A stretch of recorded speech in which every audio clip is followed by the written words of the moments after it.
Hi, കാൺവിയിലേക്ക് സ്വാഗതം. ഇന്നൊരു ചെറിയ day in my life video ആണ് കേട്ടോ. ചെറിയതെന്ന് പറയാൻ പറ്റില്ല, വലിയ തന്നെയാണ്.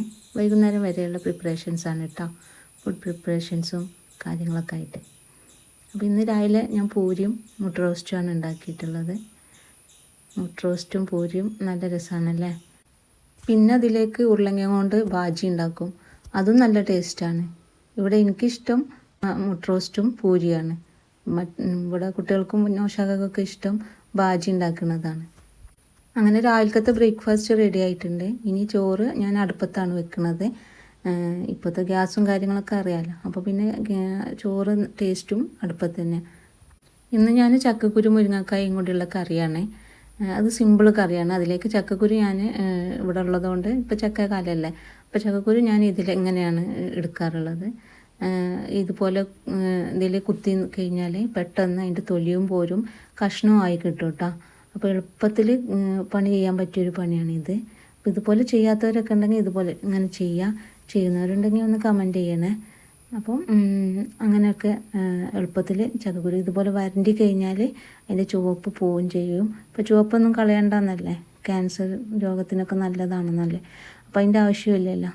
അപ്പോൾ ഇതുപോലെ ഒന്ന് കുത്തിയെടുത്ത് കഴിഞ്ഞാൽ നമുക്ക് തൊലിയും പോയി, മേലത്തെ തൊലി പെട്ടെന്ന് പോയും കിട്ടും, കഷ്ണമായി കിട്ടും. അങ്ങനെ ഒരു ചതവ് വന്നുകൊണ്ട് തന്നെ നമുക്ക് വേഗം ചക്കക്കുരു വെന്തും കിട്ടും കേട്ടോ. അപ്പോൾ ഉണ്ടാക്കാത്തവരൊക്കെ ഇതുപോലെ ചെയ്തെടുക്കുക. ഞാൻ ചക്കക്കുരുയൊക്കെ ഇതുപോലെ തൊലിച്ച് കഴിഞ്ഞ് പിന്നെ ഞാൻ ചോറ് ഊറ്റുകയാണ്. ചോറ് ഊറ്റുമ്പോൾ കുറച്ച് വെള്ളമൊക്കെ ഒഴിച്ച് ഞാൻ ഊറ്റും. നമുക്ക് ഷുഗറിനൊക്കെ നല്ലതാണല്ലോ, കൊഴുപ്പൊക്കെ ഒന്ന് കുറക്കാൻ, ഷുഗർ വരാതിരിക്കാനൊക്കെ നോക്കണം നല്ലതല്ലേ. അപ്പം ഇതുപോലെ വെള്ളം മേലെ ഒഴിച്ചു കൊടുത്തിട്ട് അതിൻ്റെ കൊഴുപ്പൊക്കെ ഒന്ന് കളയാൻ നോക്കും. എന്നിട്ട് ഊറ്റിയെടുക്കും കേട്ടോ. അങ്ങനെ ചോറും റെഡിയായി. ആ അടുപ്പത്ത് തന്നെ ചൂടുവെള്ളം വെക്കും കേട്ടോ, വെള്ളം ചൂടാക്കാൻ വെക്കും. അപ്പോൾ പിന്നെ ഇപ്പോൾ മഴക്കാലം ആയതുകൊണ്ട് തിളപ്പിച്ചാറിയ വെള്ളമൊക്കെ കുടിക്കണമല്ലോ. അങ്ങനെ കുക്കറിൽ ഞാൻ ചക്കക്കുരു വേവിക്കാനിട്ടിട്ടുണ്ട്. അതിലേക്ക് മുളകും പൊടി മഞ്ഞൾപ്പൊടി ഇട്ട് കൊടുത്ത്, ഉപ്പിട്ട് കൊടുത്തിട്ടില്ല കേട്ടോ, കുറച്ച് വെള്ളം ഒഴിച്ചുകൊണ്ട് അത് വേവിക്കാൻ വെച്ചിട്ടുണ്ട്. ഇനി ഇതിലേക്ക് മുരിങ്ങൻ്റെ ഇല ഇട്ട് കൊടുക്കണം. അപ്പോൾ മുരിങ്ങൻ്റെ ഇല എടുക്കാൻ പോയതാണ്. അവിടെ ചെന്നപ്പോഴാണ് ഒരു പൂച്ച തന്നെ കണ്ടേക്കന്നെ ഓടി വന്നതാണ്. ഒരു പരിചയമില്ലാത്ത ആദ്യമായിട്ട് കാണുന്നൊരു പൂച്ചയാണ് കേട്ടോ. ഇത് പെറ്റുകളൊക്കെ ഇഷ്ടപ്പെടുന്ന ഒരു വീടാണെന്ന് അറിഞ്ഞിട്ടായിരിക്കും, അതോ ഇനി ആരോ ഇവിടെ കൊണ്ടുവന്ന് ഇട്ടതായിരിക്കും വളർത്തിയത്. അങ്ങനെ കണ്ടപ്പോൾ നല്ല പരിചയമുള്ള പോലെ ഒക്കെ ഉണ്ട്. അങ്ങനെ മുരിങ്ങൻ്റെ ഇല എടുക്കുമ്പോൾ ഇതാ പിന്നെ ഒപ്പം കൂടി നടക്കുന്നുണ്ട്. എന്നിട്ട് ഇതാ ഞാൻ അപ്പുറത്തതാ മുരിങ്ങൻ്റെ ഇലൻ്റെ കൂടെ തന്നെ ഒരു മാവ് വെച്ചിട്ടുണ്ട്. ആ തെയ്യിൻ്റെ കൂടെ തന്നെ കണ്ടപ്പോൾ പറിക്കാമെന്ന് വിചാരിച്ച് വെച്ചതാണ്. അത് നോക്കുമ്പോൾ അത് മഴ ആയതുകൊണ്ടായിരിക്കും വേഗം അത് കേട് വന്നിട്ടുണ്ട്. അപ്പോൾ അത് കേട് വന്നതാ ശ്രദ്ധിച്ചില്ല. പറിച്ച് നോക്കുമ്പോഴാണ് അറിയുന്നത് നല്ല നാശമായിട്ടുണ്ട്. ഒന്ന് മാത്രം നല്ല രീതിയിൽ കിട്ടിയിട്ടാണ്, മറ്റേത് ചീഞ്ഞു പോയിട്ടുണ്ട്. കണ്ടില്ലേ. ഇനി ഞാൻ മുരിങ്ങൻ്റെ ഇല കറിയിലേക്ക് തേങ്ങ, ചെറിയ ജീരകവും ചെറിയ ഉള്ളി ഇട്ടിട്ട് അരച്ചിട്ടുണ്ട്. ഇനി ചക്കക്കുരു വെന്ത് അതിലേക്ക് മുരിങ്ങൻ്റെ ഇല ഇട്ട് കൊടുത്ത്, മുരിങ്ങൻ്റെ ഇല ഞാൻ നല്ല ഓരോ ഇല ആയിട്ടൊന്നും എടുത്തിട്ടില്ല, വലിയ കമ്പൊക്കെ ഒഴിവാക്കി ചെറിയ രീതിയിലൊക്കെ കമ്പുകളൊക്കെ ഉണ്ട് കേട്ടോ, അങ്ങനെ ഇട്ടിട്ടുണ്ട്. പെട്ടെന്ന് ഊരാൻ അങ്ങനെയൊക്കെ ചെയ്തത്. അതിലേക്ക് തേങ്ങ അരച്ച് പറഞ്ഞ് കൊടുത്തിട്ടുണ്ട്. പിന്നെ ഉപ്പ് ഇട്ട് കൊടുത്ത് വേവിച്ച്. ഇത്രേ ഉള്ളൂ മുരിങ്ങൻ്റെ ഇലൻ്റെ കറിക്ക് പണി. നല്ല എളുപ്പമുള്ള കറിയാണ്. ഇലക്കറി ഉണ്ടാക്കുമ്പോൾ ഞങ്ങളിങ്ങനെ ഉണ്ടാക്കുക. പരിപ്പിട്ട് ചക്കക്കുരുവിന് പകരം പരിപ്പിടുകയാണെങ്കിൽ ഇതുപോലെ തന്നെ ഉണ്ടാക്കുക കേട്ടോ. തക്കാളിയോ പുളിയൊന്നും ഒഴിച്ചു കൊടുക്കലില്ല. അതിലേക്ക് കടുകിട്ട് തൂമ്പിക്കും ചെയ്ത്. അപ്പോൾ ഇതുപോലെയാണോ നിങ്ങളൊക്കെ കറി വെക്കുക എന്നുള്ളതൊക്കെ ഒന്ന് കമൻറ്റ് ചെയ്യട്ടോ.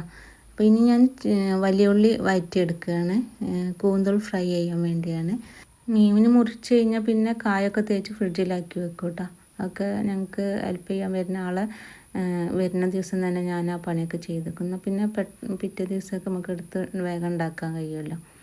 അങ്ങനെ അത് വേവിച്ച് വെച്ച് ചോറും പണി കഴിഞ്ഞപ്പോൾ പിന്നെ ഞാൻ പൂച്ച പ്രസവിച്ചിട്ടുണ്ടല്ലോ, അപ്പോൾ അതിൻ്റെ അടുത്ത് എന്തെങ്കിലുമൊക്കെ ഒന്ന് തിന്നാട്ട് കൊടുക്കും. മോന് സ്കൂളിൽ പോകുമ്പോൾ ഒന്ന് തിന്നാനൊക്കെ ഇട്ട് കൊടുക്കും. എന്നാലും ഒന്ന് പോയി നോക്കും, അവൻ മറന്നു പോയിട്ടുണ്ടെങ്കിലോ എന്നൊക്കെ കരുതി. അപ്പോൾ ഇപ്പോൾ കുറേ ശീലമൊക്കെ ഇട്ട് കെടുത്തിയതാണ്. ഈ റൂം മൊത്തം ഇവൾക്കുള്ളത് തന്നെയാണ്.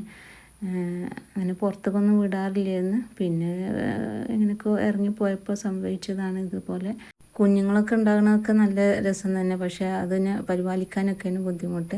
ഇവരെല്ലാവരും കൂടി കൂട്ടിക്കഴിഞ്ഞാൽ നമുക്ക് പുറത്തേക്കൊന്നും പോകാൻ പറ്റില്ല. അപ്പോൾ ഞാൻ കുറേ പൂച്ചനെ ഒഴിവാക്കാനൊക്കെ നോക്കി. അല്ലെങ്കിൽ പുറത്ത് അങ്ങനെ ഒക്കെ മതിയെന്ന് പറഞ്ഞു. പക്ഷേ ഇവിടെ മക്കൾക്കൊന്നും പറ്റണില്ല. അവർക്ക് ഇതില്ലാതെ പറ്റൂല, പൂച്ച ഇല്ലാതെ പറ്റൂല. കഴിയുന്നതും ഇതിനെ ഒഴിവാക്കിയാൽ വേറെ ഒന്നിനെ എന്തായാലും കൊണ്ടുവരും. അങ്ങനെ പിന്നെ അതൊക്കെ പൂച്ചക്കുട്ടികൾ ഇനിയിപ്പോൾ ഞാൻ ശീലകളൊക്കെ കുറച്ച് വലുതായിട്ട് മാറ്റി കൊടുക്കണം. ഇപ്പോൾ ഇതിൽ തന്നെ കിടക്കട്ടെ വിചാരിച്ച് അങ്ങനെ പെട്ടിയിലൊക്കെ ആക്കി വെച്ചതാണ്. ബ്ലാക്ക് കളർ പൂച്ചിനെ ഭയങ്കര ഇഷ്ടമാണ്, അങ്ങനെ വാങ്ങിച്ചതാണ്. ഇപ്പോൾ അവരുടെ കുട്ടികളും ബ്ലാക്ക് തന്നെയാണ്. ഭയങ്കര സ്നേഹമാണ് ഇവർക്ക്, ഈ പൂച്ചകൾക്ക്. ഇത് ഞാൻ ഇന്നലെ ഡ്രാഗൺ ഫ്രൂട്ടിൻ്റെ വീഡിയോ ഇട്ടില്ലായിരുന്നോ, കണ്ടിരുന്നോ? നല്ല അതിനെപ്പറ്റി എല്ലാ കാര്യങ്ങളും ഞാൻ ഒരു വീഡിയോ ആയിട്ട് ഇട്ടിട്ടുണ്ട്. പിന്നെ ഒരു ഷോർട്ട് വീഡിയോ ഞാൻ ഇതിൻ്റെ പൂവ് പോളിനേഷൻ ചെയ്യുന്നത് വീഡിയോ ഇന്നലെ ഉഷാഖ് കടയിൽ നിന്ന് വരുമ്പോൾ തന്നെ പൂവ് വിരിഞ്ഞിരുന്നത് കണ്ടപ്പോൾ അതിൻ്റെ പോളിനേഷൻ ചെയ്യുന്നതൊക്കെ വീഡിയോ എടുത്ത് ഇട്ടിട്ടുണ്ട്. അപ്പോൾ അതിനെപ്പറ്റി അറിയണമെങ്കിലൊക്കെ അത് കണ്ടോക്കാം കേട്ടോ. പിന്നെ ഞാൻ വൈകുന്നേരം ആയപ്പോൾ പഴം കേക്ക് ഉണ്ടാക്കിയിട്ടുണ്ട്. 2 പഴം ഉണ്ടായിരുന്നു. അപ്പോൾ അതുകൊണ്ട് പഴം കൊണ്ട് കുംസ് ഉണ്ടാക്കാമെന്ന് വിചാരിച്ച്. അപ്പോൾ പഴം നല്ല ഞാൻ വാട്ടി വന്നപ്പോൾ നല്ല ഉടഞ്ഞു പോയി. അപ്പോൾ പിന്നെ പഴം കേക്ക് ഉണ്ടാക്കാമെന്ന് വിചാരിച്ച് അങ്ങനെ ഉണ്ടാക്കിയതാണ്. അപ്പോൾ ഇത് നെയ്യ് ഒഴിച്ചിട്ട് അതിലേക്ക് അണ്ടിമുന്തിരി ഇട്ട് ഒന്ന് വഴറ്റിയെടുക്കുക. എന്നിട്ട് അത് കോരി എടുത്തതിന് ശേഷം അതിലേക്ക് പഴം ചെറുതായി നുറുക്കിയത്, 2 പഴമാണത്, അത് ചെറുതായി നുറുക്കിയത് ഇട്ട് കൊടുക്കുക. എന്നിട്ട് നല്ലൊന്ന് വഴറ്റിയെടുക്കുക. ഇത് പഴം കേക്ക് ഉണ്ടാക്കാൻ എല്ലാവർക്കും അറിയുന്നുണ്ടാവും, എന്നാലും അറിയാത്തവരൊക്കെ ഉണ്ടാവും. അവർക്കൊക്കെ ഇത് കണ്ട് പഠിക്കാമല്ലോ. അങ്ങനെ പഴം എത്ര നമ്മൾ കേക്ക് ഉണ്ടാക്കിയാലും ഒരുപാട് ചില സമയത്ത് ശരിയാവില്ല. അതിലേക്ക് ഏലക്കായ് പൊടിയും കൂടി ഇട്ടിട്ട് നല്ലൊന്ന് വഴറ്റിയെടുക്കുക കേട്ടോ. പിന്നെ ഇതിലേക്ക് ഞാൻ 5 മുട്ടയാണ് ചേർത്തിട്ടുള്ളത്. 5 മുട്ടയും പഞ്ചസാരയും ഏലക്കായ് പൊടിയും. പഞ്ചസാര നമുക്ക് ആവശ്യത്തിന് ഇടാം. ഞാനിതിൽ 4 ടീസ്പൂണാണ് ഇട്ടത്. 1 ടീസ്പൂണ് ഏലക്കായ് പൊടി ഇട്ടുകൊണ്ട് നല്ല അടിച്ചെടുത്തിട്ടുണ്ട്. ഇതിന് ബീറ്ററിൻ്റെ ഒന്നും ആവശ്യമില്ല, നമുക്ക് കൈ കൊണ്ട് തന്നെ നല്ല ഒന്ന് മിക്സ് ചെയ്തെടുത്താൽ മതി. മുട്ട നല്ല ഒന്ന് മിക്സ് ചെയ്യണം, പഞ്ചസാര ഒന്ന് അലിഞ്ഞ് കിട്ടണം, അത്രേ ഉള്ളൂ. അപ്പം അങ്ങനെ ചെയ്തെടുക്കുക. അപ്പോൾ ഞാൻ ഇതുപോലെ സൗണ്ട് കൊടുത്തൊന്നും വീഡിയോ ഇടാൻ തുടങ്ങിയിട്ട് ഇപ്പോൾ 1 മാസം ആവണുണ്ടാവുള്ളൂ.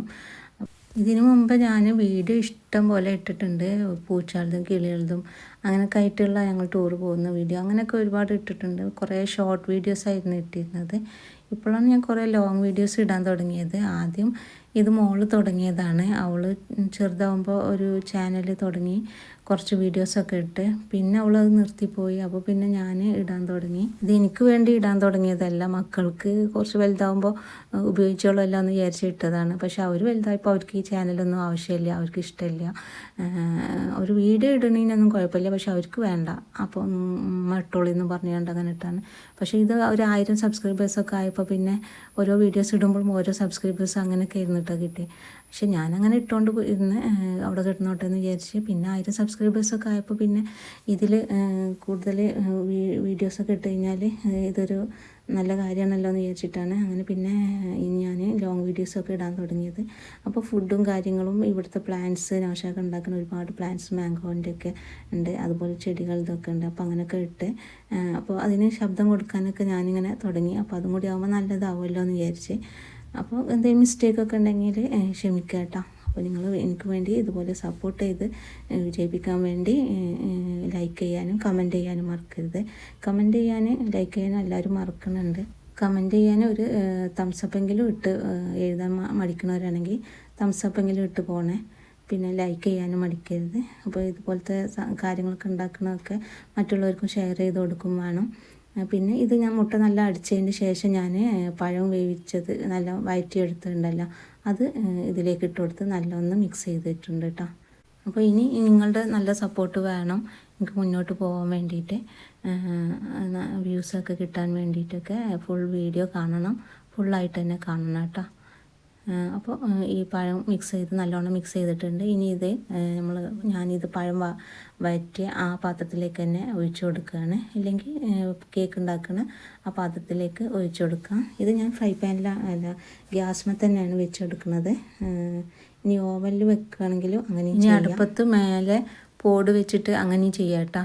ഇത് ഇനി അടി കരിയാതിരിക്കാൻ വേണ്ടി ഒരു പഴയ ഇതുപോലത്തെ പ്ലേറ്റ് എന്തെങ്കിലും വെച്ചിട്ട് അതിൻ്റെ മേലെ ബേക്ക് ചെയ്യുന്ന പാത്രം വെക്കുക. എന്നിട്ട് അതിലേക്ക് ഇത് നല്ലൊന്ന് മിക്സ് ചെയ്തിട്ട് ഒഴിച്ചു കൊടുക്കുക. പഴം കേക്ക് ഉണ്ടാക്കാൻ നല്ല എളുപ്പമാണ്, അധികം ആൾക്കാർക്കും അറിയുന്നൊക്കെ ഉണ്ടാവും. എന്നാലും ഉണ്ടാക്കിയിട്ട് ശരിയാവാത്തവർക്കൊക്കെ വേണ്ടിയാണ് ഇത് പറഞ്ഞു തരുന്നത്. അപ്പോൾ പഴം കുറവാണെങ്കിൽ, പഴം ഒന്നാണെങ്കിൽ നമുക്ക് 3 മുട്ടയൊക്കെ എടുത്താലും നല്ല രീതിയിൽ കിട്ടും കേട്ടോ. അപ്പോൾ ഇത് കുറച്ച് കഴിഞ്ഞിട്ട് ഞാൻ തുറന്ന് നോക്കിയതാണ്. എന്നിട്ട് അപ്പം മേലെ ഒന്നും കൂടി ആവാണ്ട് ആ സമയത്ത് നമുക്ക് ഈ അണ്ടിമുന്തിരി ഒന്ന് ഇട്ടെടുക്കുക, എന്നാലേ അതിന്മേൽ പിടിക്കുള്ളൂ. അങ്ങനെ ഇട്ട് കൊടുത്തതിന് ശേഷം ഒന്ന് മൂടി വെക്കുക.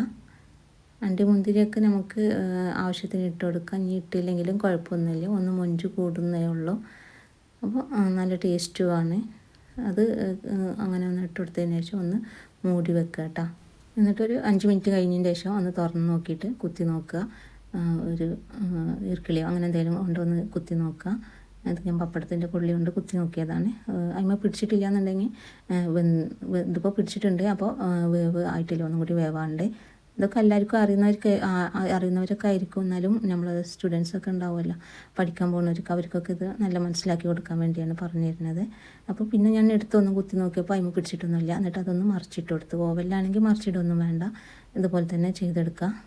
എന്നിട്ട് ഇത് നല്ല രീതിയിൽ പഴം കേക്ക് കിട്ടിയിട്ടുണ്ട്. നല്ല ടേസ്റ്റി ആയിട്ടുള്ള, എല്ലാവർക്കും അറിയാമല്ലോ പഴം കേക്ക്, അതായത് കായ്പോളം നല്ല ടേസ്റ്റാണെന്ന്. അങ്ങനെ ഉണ്ടാക്കി നോക്കി. ഇത് മോന് വന്നിട്ടുണ്ട് സ്കൂളിൽ നിന്ന്. അതുപോലെ നൗഷാദ് കടയിൽ നിന്ന് വന്നാൽ അവർക്കൊക്കെ എന്തെങ്കിലും ഒരു കടി വേണം. അപ്പോൾ എന്തെങ്കിലുമൊക്കെ ആയിട്ട് ഞാൻ ഉണ്ടാക്കാറുണ്ട്. അപ്പോൾ ഇതുപോലെ എൻ്റെ റെസിപ്പിയൊക്കെ കാണാൻ പറ്റും. അപ്പോൾ ഇഷ്ടപ്പെട്ടാൽ ലൈക്ക് ചെയ്യാനും സബ്സ്ക്രൈബ് ചെയ്യാനും മറക്കരുത്. അപ്പോൾ ആദ്യം പറഞ്ഞതുപോലെ എൻ്റെ വീഡിയോ ഒക്കെ ഇനി ഫുള്ളും കണ്ട് സപ്പോർട്ട് ചെയ്യുക, ലൈക്ക് ചെയ്യുക, ഷെയർ ചെയ്യുക. Thank you for watching.